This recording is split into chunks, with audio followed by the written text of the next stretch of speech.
తురకపాలెం నేర్పిన పాఠమేంటి? ఇప్పటి వరకు ఏమీ స్పష్టత రావట్లేదు. సేమ్ గోల.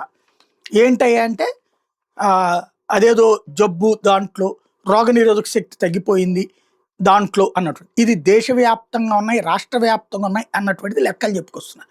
అసలు ఎందుకొస్తోంది అంటే నీళ్ల వల్ల అంటారు, లేకపోతే వాతావరణం వల్ల అంటారు, లేకపోతే కాలుష్యం వల్ల అంటారు. రకరకాల పేర్లు చెప్తున్నారు. ముందు అసలు పబ్లిక్ ఏమవ్వాలి? చచ్చిపోయినటువంటి వాళ్ళ దానికి బాధ్యత ఎవరిది? మళ్ళీ అనారోగ్యం పాలైనటువంటి వాళ్ళ దానికి బాధ్యత ఎవరిది? ఒకటి గుంటూరు మెడికల్ హాస్పిటల్ వాళ్ళు మాత్రం ఒక మంచి పని చేశారు. గుంటూరు జీజీహెచ్ వాళ్ళు ఒకళ్ళని పూర్తిగా ఆ జబ్బు బారి నుంచి బయటపడేశారు. కరోనా అప్పుడు ముందు ఎట్లయితే మందులు లేవు, ట్రీట్మెంట్ లేక ఇబ్బంది పడి ఆ తర్వాత మన వాళ్ళే కనుక్కున్నారు, అదే తరహాలో కనుక్కున్నారు దీన్ని.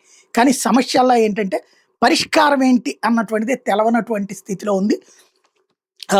దీని మీదన సీరియస్గా దృష్టి సారించకపోతే పేదలు అయిపోయింది, మేము మాట్లాడేసాం, తిట్టాల్సింది తిట్టేసాం, దాన్ని ఎదురోళ్ళ మీదకి తోసేసాం అనుకుంటే ఆ తర్వాతన రాష్ట్ర వ్యాప్తంగా విస్తరిస్తే, ఎందుకంటే ఎక్కడికక్కడ నీళ్లు అనేటటువంటిది భూగర్భ జలాలే వాడుతున్నారు.